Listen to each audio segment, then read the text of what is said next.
नमस्कार मित्रांनो मैत्रिणींनो, GDPची घोडदौड भारताची चालूच राहणार आहे. आता जे GSTमध्ये जी कपात होणार आहे दिवाळीच्या आधी, त्याच्यामध्ये GDPमध्ये प्रचंड वाढ होणार आहे. कारण GST कमी झाला की सगळ्या गोष्टी स्वस्त होणार. Most of the items which are having 28% duty.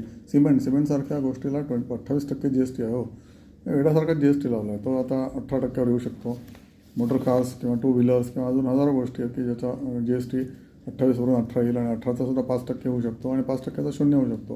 तर ही जर GSTची आता ऑलरेडी 22 लाख कोटी GST कलेक्ट केला आहे 24-25मध्ये मोदी सरकारने. ओके, आणि त्याचं हे ऑलमोस्ट लाईक 70% जम्प होती from than the estimate. Unbelievable, right. आणि आता त्यांना डेफिनेटली पटलेलं आहे की जेवढा तुम्ही रेट कमी ठेवाल तेवढं कलेक्शन जास्त व्हॉल्यूम बेसिसवर. त्याच्यामुळे GDPची घोडदौड GST कमी झाल्यामुळे अजून जोरदार चालू राहील. आता सध्या आपली GDP आहे 430 लाख कोटी.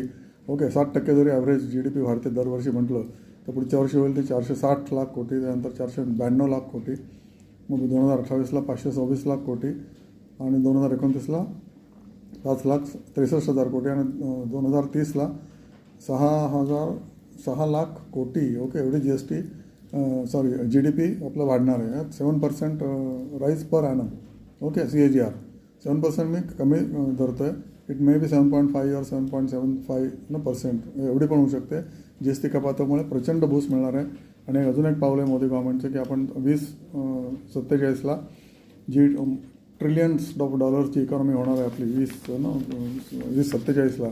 मे बी आपण जगातले पहिला नंबर होणार नाही, पण 2 नंबर तर निश्चित होऊ शकतो. की अमेरिकेला तर मागे टाकूच आपण. Number 1 will be China, number 2 will be India. आणि going forward 1960 number 1 will be India, number 2 will be China in GDP. आणि ऑब्व्हियसली त्याच्याबरोबर पर कॅपिटल इन्कम पण वाढेल. जे आता $2,500 आहे ते $10,000 नक्कीच होणार आहे. आणि BSE सेन्सेक्स कुठे जाणार आहे? सगळ्यांना BSE सेन्सेक्सची उत्सुकता असते. रफ कॅल्क्युलेशन किंवा अगदी तुम्ही सायंटिफिक कॅल्क्युलेशन जरी केलं तरी कुठे 2030मध्ये जस्ट 5 वर्षामध्ये BSE इंडेक्स 1,64,000पर्यंत नक्कीच जाणार आहे. सिम्पल मॅथमॅटिक्स तुम्ही करा, तुम्हाला पटेल. आत्ता 80,000 84,000 आहे. 60%ने मल्टिप्लाय करा दरवर्षी.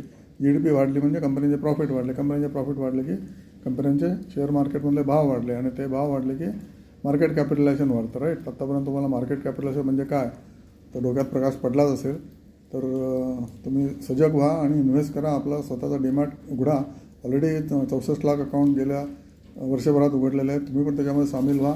ओके, ही दिंडी आहे. ओके, पैशाची दिंडी. या दिंडीत सामील व्हा. नाही झाला तर तुमचं कठीण आहे. इन्फ्लेशन तुम्हाला मारून टाकेल. ओके, तर लक्षात घ्या आणि तुमच्या जवळच्या लोकांना याच्याबद्दल ज्ञान द्या आणि डीमॅट अकाउंट उघडायला मदत करा. Thank you so much. आणि